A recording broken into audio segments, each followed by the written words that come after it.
Hello, everyone. Welcome to the Revolution 250 podcast. I am Bob Allison. I chair the Rev 250 Advisory Group. We are a consortium of about 75 or so organizations in Massachusetts planning commemorations of the beginnings of the American Revolution. And our guest today is Steve Nagowitz. And Steve Nagowitz, man of many talents. He, for 40 years, he's actually a shipmaster, a licensed shipmaster. And for 40 years, he's been scuba diving and done all kinds of work as an underwater archaeologist explorer. Teaches at Stockton University in New Jersey. Is also his alma mater. So, Steve, thanks for joining us. My pleasure. Thanks for having me. And Steve, as you just saw on the slide, is the author of the Hidden History of Maritime New Jersey, which looks at a number of different underwater artifacts, underwater shipwrecks on the coast of New Jersey. And also has written an essay that'll be in a book called Archaeology of the American Revolution, coming out next year from the University of Florida Press.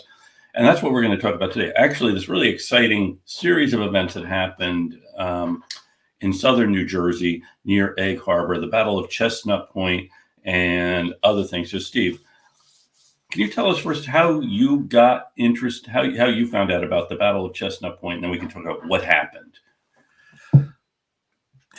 I don't even remember how many years ago, but a friend of mine who was a lawyer, Peter Hess, he was diving with some friends, Jack Fulmer and a few other people from way back in my past, diving in a river in the Mullica.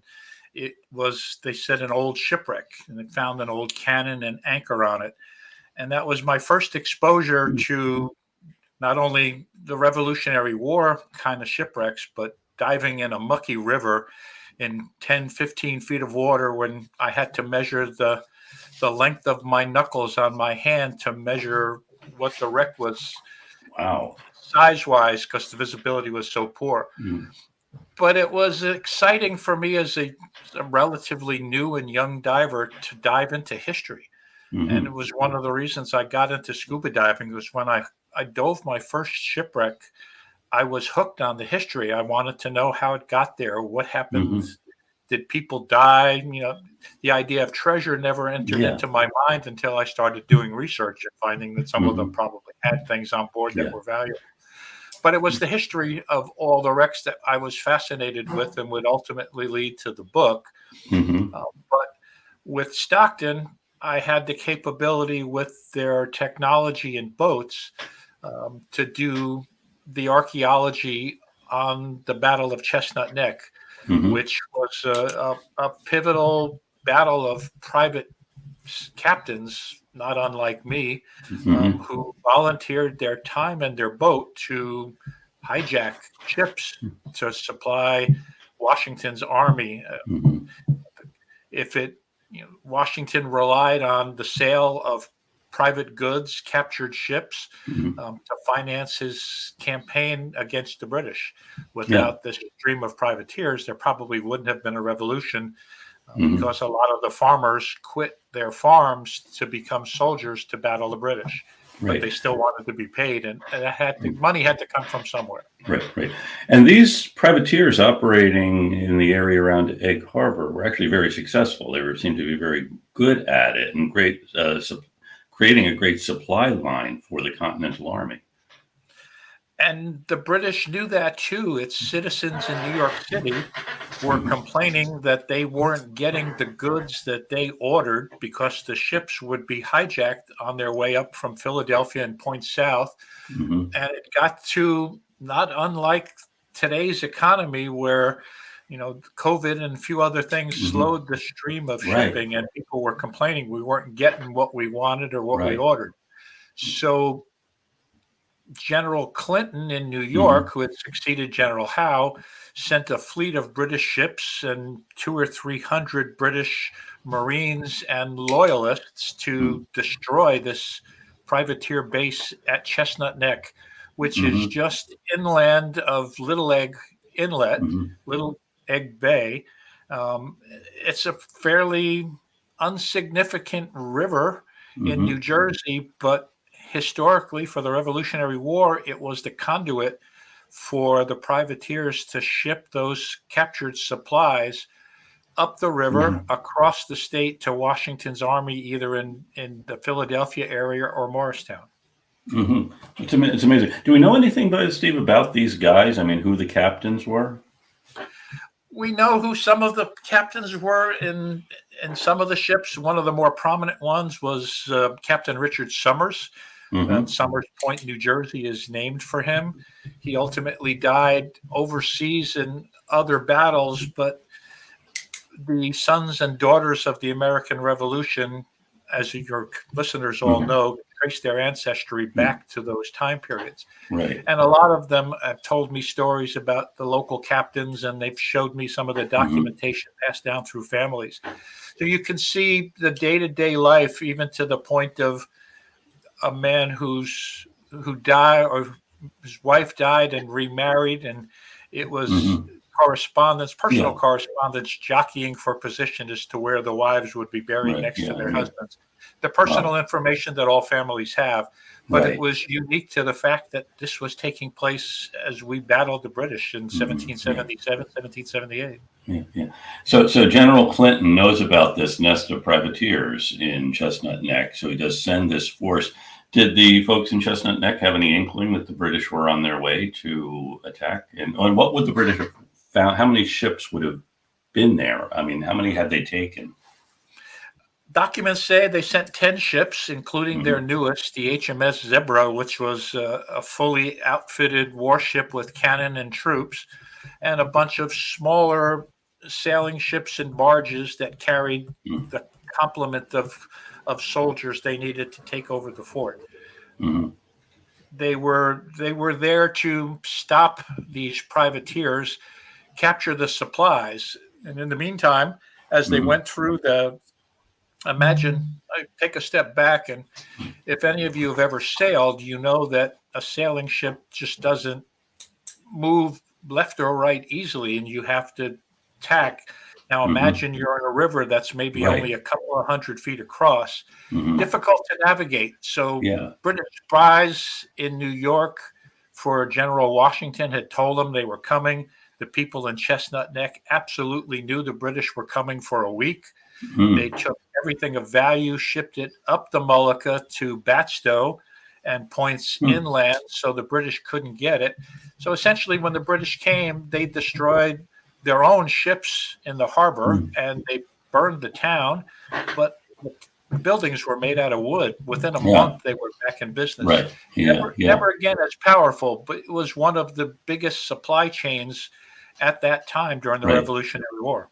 Right. And the 10 ships that the British burned actually were ships the Americans had captured, that these privateers had captured.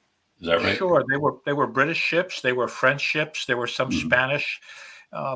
One of my graduate students did a lot of work through the New York Public Library, tracking down all the newspapers of the time, Hmm. which would always list the comings and goings of ships because that's how people got their goods. Right. Yeah. Um, so we narrowed 100 ships down that would have gone through Chestnut Neck in October of 1778 to maybe 30 or 40.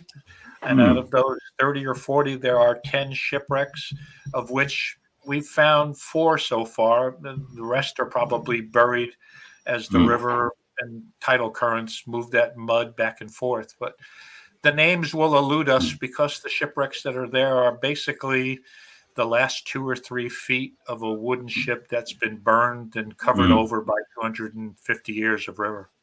Wow. And then other things it might have been on them, anchors, cannon. Has any of that been found? There are some cannon that were recovered. They're in various locations now. We found an anchor a few years ago in a spot where one of the wrecks, the bead wreck, would have been anchored. Um, Hard to say that it's an anchor from that area, Hmm. but the anchor was from the location where the bead wreck now sits, and Hmm. it's named the bead wreck because when we were diving it, we would find little glass beads that were used for jewelry or trading with the local Lenape Indians Hmm. as a bartering system. That's amazing. So the ships, I mean, you have names for them, but those have all been given by you and others who have been discovering them or uncovering them. If for context, usually by location. The bead wreck got named because we found beads on it, so that kind of made some sense. And those beads, most of those beads are sitting in a jar at the New Jersey Museum in Trenton. The Foal wreck was named for Bill Foal, who was a NOAA fisheries scientist who taught marine archaeology at Stockton before I got there. And it only seemed fitting. He was the first to find it by dragging a sonar through the river. So we named it after him. He ultimately died on an expedition up the Amazon. Wow. So fitting name for him. Yeah. The Kramer wreck is located right in the town of Chestnut Neck at the Kramer Marina, which traces its history all the way back to 1778. So that was simply, it's right at that marina. And the last wreck we found a year or so ago is called the Nags wreck. And that was just simply probably my vanity saying I found it. Okay. So, and you said in one of your essays about finding one at a bend in the river, and you thought as a sailor, this was a place where I would moor a sailboat, and thinking that it makes sense. And I in my classes, I challenged my students, for what you know about ships, here's the river. Where would you anchor 10 ships? Yeah. And they put all that information together, and then we hooked the sonar up on one of Stockton's boats and started to go through the river to look in those places, knowing that over 240 years, the river will change the banks by erosion, tidal forces, and the river moving down. Some were uncovered, some are probably still buried. They built a new bridge over the river, the Garden State Parkway, and I believe a lot of that dredging probably damaged an area where we will never find shipwrecks. Right. So can we talk? I mean, it's a very winding river when we looked at that map. And so you said that it was a kedging anchor that you found, which would have been used to move the ships around, because you have to rely on wind and tide. And in a river like that, that's going to be very complicated. Before we get into the techniques of navigating a winding river, though, can we talk a little bit about the sonar and how you actually find these things and what we see if we're using sonar to find a wreck? I mean, you know this better than I do. I have it's just the original sonar picture from 2008, and it's a Klein 3900 sonar. Back then, before digital, it was thermally printed on paper. So what you're looking at on the left side of the image is the far bank of the marsh. And on the right side of the image, that little bend is the section of the marsh, and the boat is driving closer to it. And if you see almost in the exact right center of the image, a small oval shape, that's a shipwreck. Or at least at the time, it was presumed to be at least a target of interest. They went back and narrowed the range of the sonar to get a better image of it, and turned out that it really was a shipwreck. And sonar operates under the principle that a tiny sound pulse comes out of the bottom of a transducer underneath the boat, travels to the bottom, reflects off the bottom, and comes back up. Nowadays, a computer system interprets the speed and the intensity of the sonar to literally make an image, just like a mother could see the baby in her womb by using a sonogram. Sonar does the same thing for us on the bottom of the river or the bottom of the ocean. And the image you see here is what's left of the bead wreck, and significant because this is what we're trying to do at Stockton, is to record the environmental conditions that are degrading the areas of these historic wrecks. And this whole area is on the National Register of Historic Places because of this battle. And you can see where the marsh has collapsed. And a wreck that we dove 40 years ago was in 8 feet of water. You could almost stand up and get to the surface.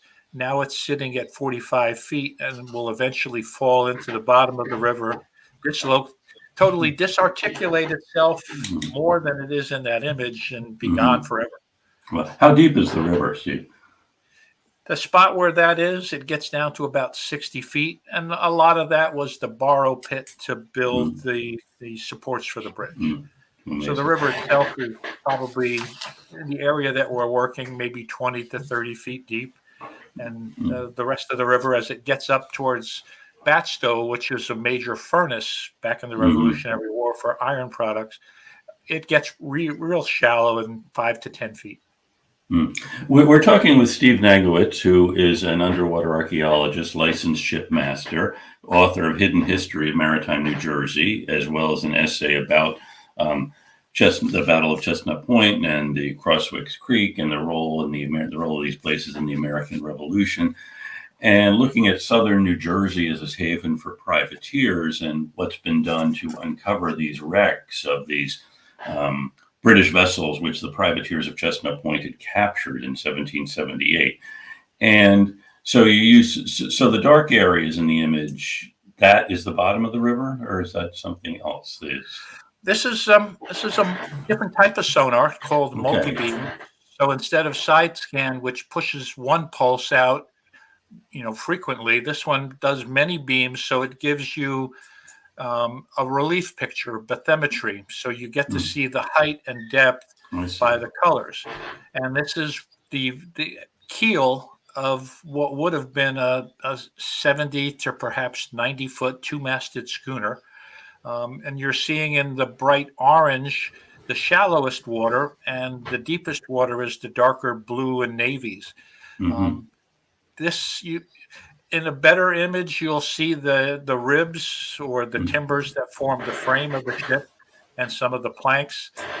Really, the only thing left, it's covered in sediment, but Mm-hmm. it's notable that it's sitting on a ledge close to the marina itself, and that part of the river is about 40 feet deep. And ultimately, a storm is going to come through Mm-hmm. and topple that wreck over as well, and it'll be gone. So it's really a race against environmental conditions to document some of these wrecks. Mm-hmm. In this image in the fall, it's the newest wreck that we had found, and the side scan image is pretty detailed. You can see where the two arrows point to the mast steps. And Mm-hmm. for those who have a sailing ship, you know that the mast is anchored into the main hull of the ship. This is where they would have been put at the very bottom, the bilge. The last 3 feet of this sailing ship was two-masted.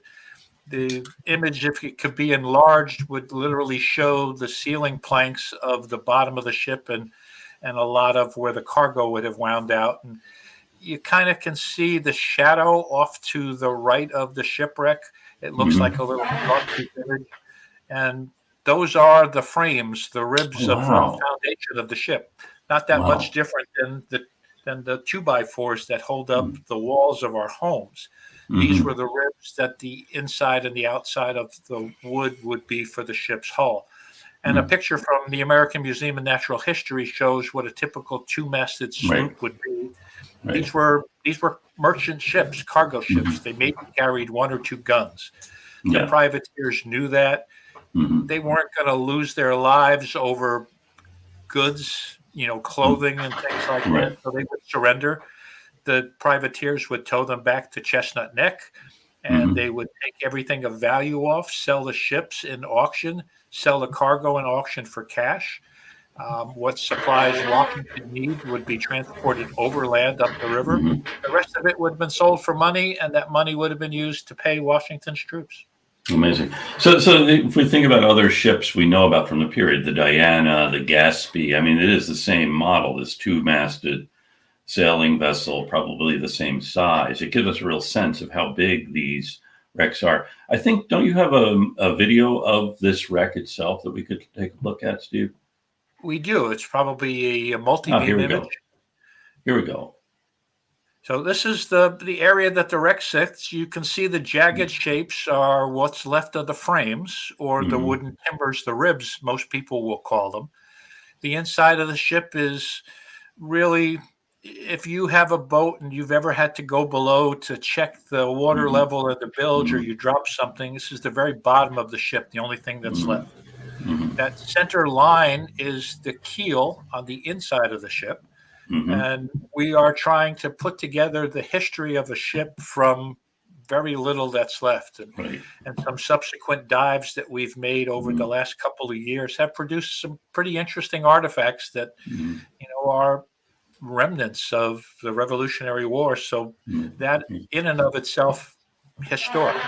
It looks like this looks like a pipe. Doesn't look like much, but it's the remains of a clay pipe that somebody Yeah. would have fashioned to smoke. Mm-hmm. The state of New Jersey challenged us in order to prove that this was indeed one of the Molucca shipwrecks from the Battle of Chestnut Neck. That we had to prove the ship had been burned. So that bottom image is a piece of timber that had been charred. The image above it is some broken glass that would have melted in the extreme heat. And we went to the extent of how hot would it have to be to melt a black glass rum bottle? Wow. We found that at 400 degrees, it turned the bottles almost blue in color. So we could prove the ship indeed was burned. The picture on the left is hard to see because visibility is very poor in the river, but it's a trunnel or a tree nail. A lot of people in their homes will have their furniture or cabinetry done with wooden pegs, which are strong to hold things together. In 1777, 1778, ships were built with tree nails. A hole would be drilled. They put a wooden peg in and slam it into place. They didn't use nails. And a lot of that construction is how we can date the shipwreck. We know when people started changing from wooden pegs to steel to iron to brass, and date the history of it. So we knew we had an old one, and we were lucky enough to find some of the pottery that was broken in all of these burnings and sinkings, and they would have been exquisite pieces. You see that enameled finish still survived after 245 years. As well as the fire. We're talking with Steve Nagowitz, licensed shipmaster and underwater archaeologist, talking about the Battle of Chestnut Point in New Jersey. And now you've also talked about how difficult it is to see underwater physically. Can you dive? Would you dive to this, or is it all being done with sonar? It's most of the documentation sonar, because I can get an image of the wreck, and with multi-beam, since it allows for a dimensional view, we can put the wreck into context as how it works around the river.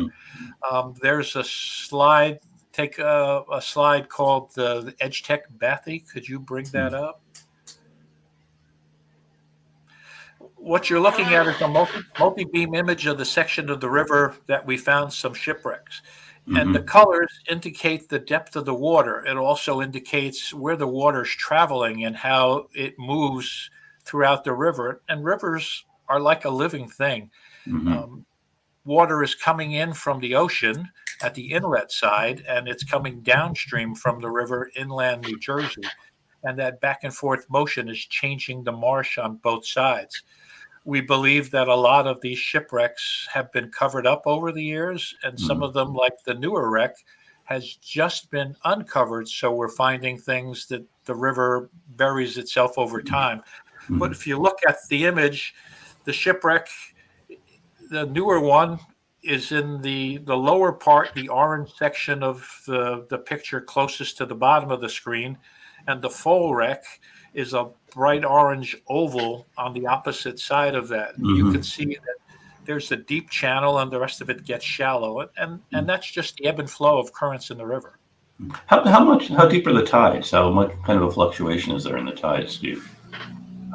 It varies a couple of feet depending on, of course, weather and what time and position of the moon. But the tidal changes are quite severe. It kind of limits us to diving in October, November, where the river vegetation dies off and visibility increases, and the tides are a little bit less. And the diving aspect of it helps us confirm the construction. There's an image where, some of my divers would go down with a slate and draw the construction, because the sonar, while it is really good, it doesn't get as detailed. And there's a picture of a slate. If we could bring that up. And this is how the bow was, the very tip of the ship. Wow. It shows the construction, how the bow was built up by various timbers. And this is the documentation the archaeology of it that we provide the state, so that the history of these wrecks, like the ones across the state, in Crosswick Creek, will document how they were over a period of time. Eventually, wood is going to get eaten by the biological forces in the river and Right. eventually disappear as they've been doing since 1778. Mm-hmm. Our job, my job, passion really is to make sure that people know this battle took place and why it was so important in today's context.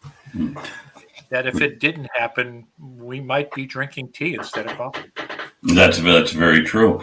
We're talking with Steve Newitz from Southern New Jersey, Stockton University, also a retired high school science teacher, and real passion does seem to be ships and scuba diving and telling these great stories. I'm wondering a couple of things you've mentioned. One, finding out where the ships were made, and that relies on finding out what kind of wood they're made from. Have you had any more success in figuring out whether they made in North America, in Britain, and where the ships might have come from?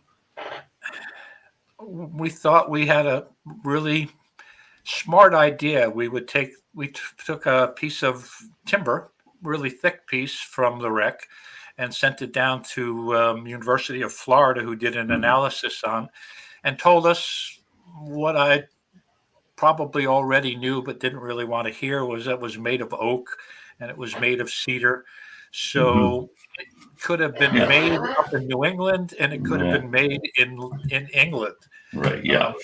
It just, economically, why would you build a boat in England and sail it, a very difficult sail, across the Atlantic to come here? It would be so much simpler to build a boat in New England and cheaper too. Oh yeah, yeah. Okay. So we believe that they're built in New England. Have absolutely no proof other than it makes some sense economically to do that. And it would be at least another 10 or 15 years before the Molucca River started building their own ships. That's interesting. Yeah. It's interesting. Yeah. So we find out what we can, and we can't even figure out what these vessels actually were, what their names were. So I think I really commend you for what you have been able to document from them.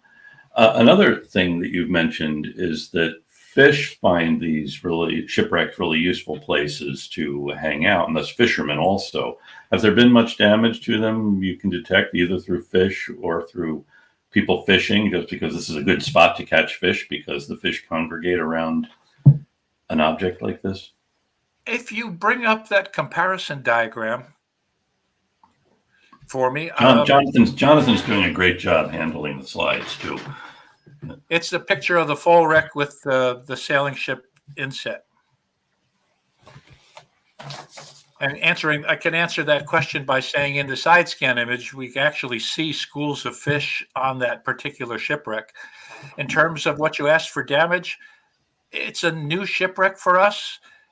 It doesn't look like it's been damaged much, but if you look at the arrow in the center that points to the mast steps, I did notice that there's a big gap in there. So somebody might have accidentally tried to drop an anchor and got it stuck and pulled it out. But these positions, even though you see a map where they're located, are not known, and that's intentional by both the state and myself at Stockton University. We don't want people going there. But they can be fished, and the river is extensively commercially harvested for oysters and crabs. The Kramer wreck is too close to a marina for anybody to do any damage, and it's too deep for even ships to damage it. The bead wreck is falling apart.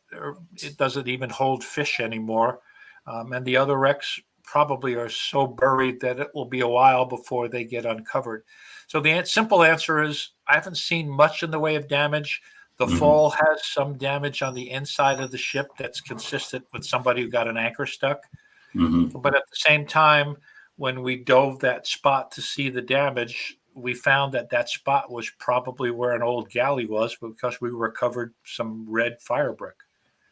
So what do you mean? There was a galley. Was that from the fall, or was that from It was something from the else. fall. I mean, imagine you're a sailor on a ship and you're sailing up and down the coast from either point south or from New England, and every evening you certainly want a cup of tea or a hot meal. So they had a Hmm. stove on the ship, and it was built into the ship. There'd be a layer of sand, there'd be a layer of brick, there'd be a layer of sand and a layer of brick to keep the fire from burning Right. a wood ship.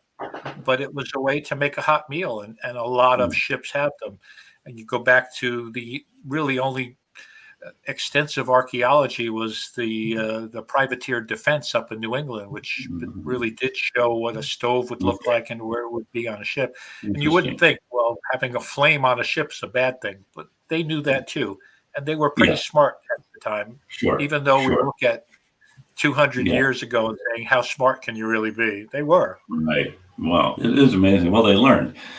Here, Jonathan's found an image of the Nags wreck, which I guess is the newest one you found. Can you want to This, tell us anything about we, this one? this is on the opposite side of the fall. It's in an area of the river that I think, as the river comes down from central New Jersey and the Pinelands, it's moving mud back and forth. And I believe this wreck for years had been covered over because a lot of people have fished the river, and a lot of people Hmm. use sonar to find a fish or to locate their pots for fishing and oyster beds.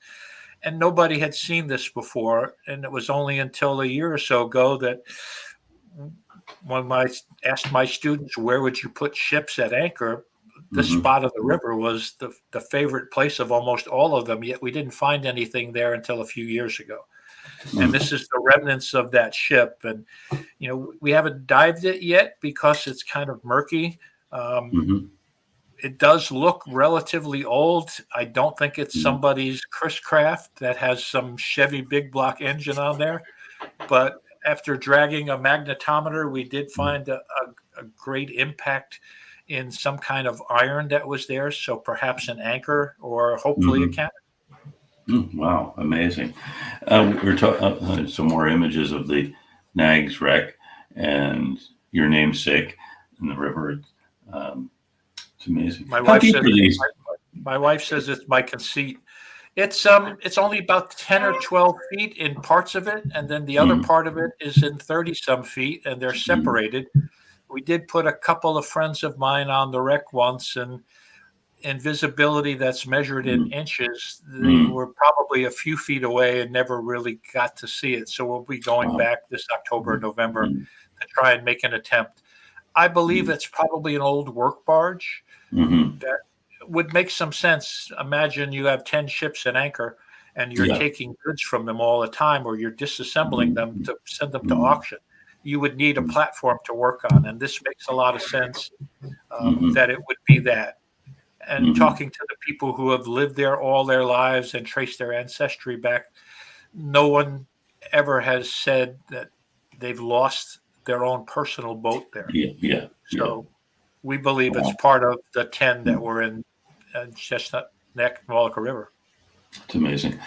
Steve, I wonder if we can talk a little bit about Crosswick Creek, which was one of the other sites you mentioned in a different part of the state. And I don't think we have any images of that, but what's the significance of Crosswick Creek?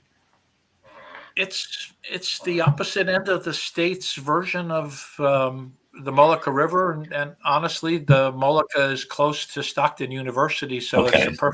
perfect Sure. classroom, Yeah. which is why we spend a lot of our time there.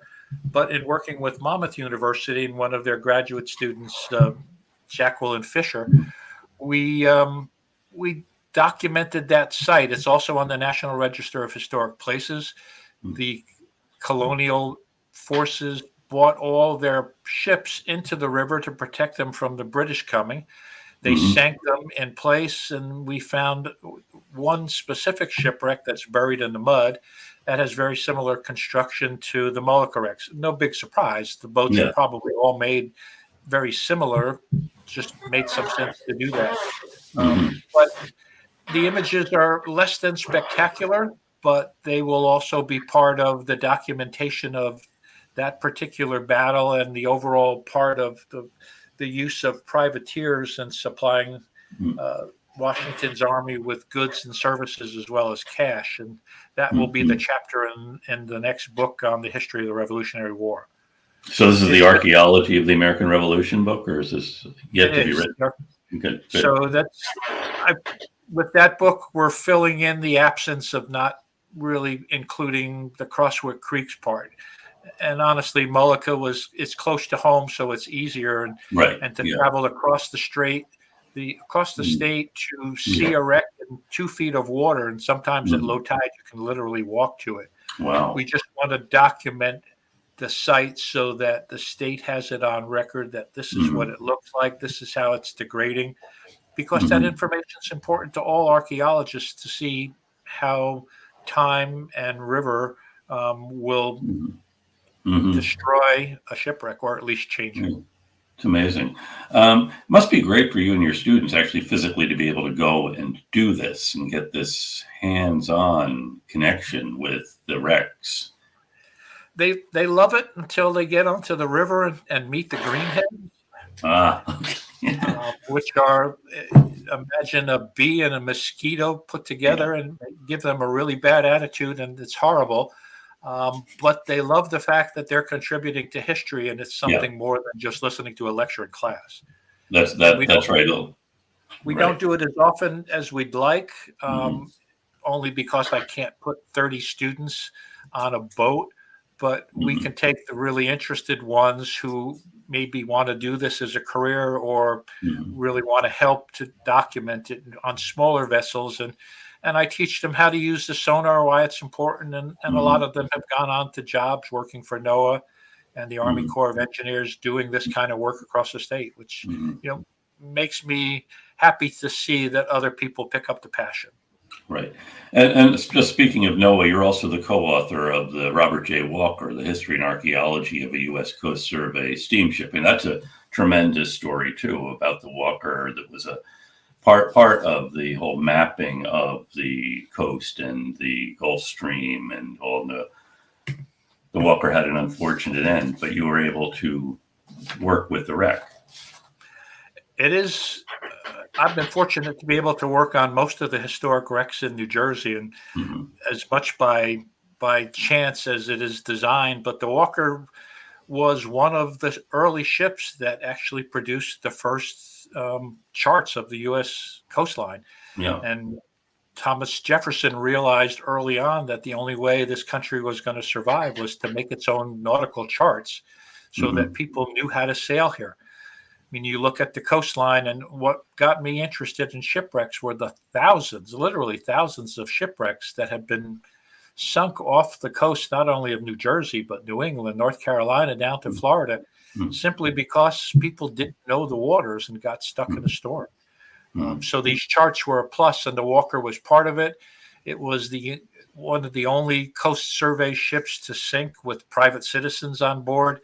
Mm-hmm. So NOAA declared it a National Historic Site, and I was privileged to be able to document all that with a lot of local friends. One of the Mm-hmm. few times where the government worked with divers, and the divers were looking forward to documenting a shipwreck and not necessarily keeping the Yeah. artifacts. Right, right. It's amazing. So, Steve, I know we could keep talking about shipwrecks all day, but I know you have probably shipwrecks to get to. Anything else we should add before we let you go? Remember the history for all of you who are watching. The 250th anniversary of our revolution is coming up, and it's more than just going to some Valley Forge and a lot of the other battles. If it weren't for the privateers, Mm-hmm. we probably wouldn't have had a successful revolution. Mm-hmm. And remember the history, because it's where our country started and hopefully where we keep moving along. And thank you so much for letting me tell the story. Well, thank you, Steve. Thank you so much for joining us, and thank you for the work you're doing to bring this history to light. It's really amazing stories. And Steve Nagowitz is the author of The Hidden History of Maritime New Jersey, which talks about lots of these shipwrecks that he's been talking about. And his article on the Chestnut Creek will be out in the Chestnut Point in the Archaeology of the American Revolution next year. So thank you so much for joining us, Steve. It's been great talking with you and catching up on what's going on underwater. Keep the podcast going. I love it. Well, we will. Thank you. And I want to thank Jonathan Lane, who really is keeping the podcast going. He's been our man behind the scenes today. And I also want to thank our many listeners. And every week we thank some in different parts of the world who are tuning in regularly. And if you're in one of these places and want, say, our Revolution 250 playing cards, send Jonathan Lane an email, jlane@revolution250.org. And this week I want to thank our listeners in the Garden State, in Wayne, Hamilton, Hewitt, Mendham, and Trenton, and other towns here in Massachusetts, Weymouth and Boston, and Carmichael, California, Amman, Jordan, places between and beyond. And now we will be piped out on the road to Boston.